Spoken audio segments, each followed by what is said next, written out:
السلام علیکم ورحمۃ اللہ وبرکاتہ۔ جی وعلیکم السلام۔ کیسے ہیں حضرت؟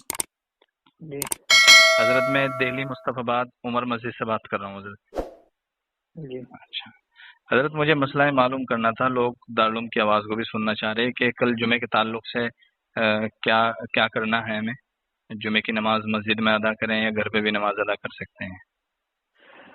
نہیں، جمعے کی نماز تو مسجد میں پڑھے، لیکن بہت ہی چند لوگوں کے ساتھ، جیسے ظہر میں پڑھنا ویسے ہی جیسے گنجائش موقع ہو، جیسے لوگ احتیاط ہاں جی، کریں۔ پانچ سات آدمی تو وہ تو مسجد میں جمعہ کر لیا، لیکن جس کا محلے میں اس مکان کے بڑا بعد ہے، جو اور لوگ جو ہے وہ بڑا مکان ہے جہاں پر باہری کوئی کمرہ ومرہ ہے جی تو وہاں پر بھی دوسری جماعت کرتے ہیں، اور اس کا لوگوں کو بتا دیں کہ بھائی فلاں جگہ بھی نماز ہوگی، فلاں جگہ نماز ہوگی، فلاں جگہ نماز ہوگی۔ اچھا اس تو طرح لوگ جو ہے، لیکن ہر جگہ پر 5-10 لوگ ہی جمع ہوں، جی جی اور ہاں، امام کا حکومت کے انتظام کر اس دیا جائے قانون کہ کی رعایت رکھتے ہوئے۔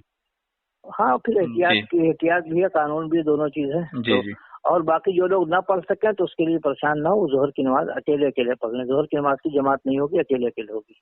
اچھا بہتر اس ہے بات حضرت۔ کو سمجھا؟ ہاں جزاک ٹھیک اللہ، ہے، السلام علیکم۔ السلام علیکم السلام۔ ویڈیو کے نیچے سبسکرائب کے بٹن پر کلک کریں، بیل کے آئیکن پر کلک کیجیے تاکہ ہر نئی ویڈیو کی نوٹیفیکیشن آپ کو مل جائے۔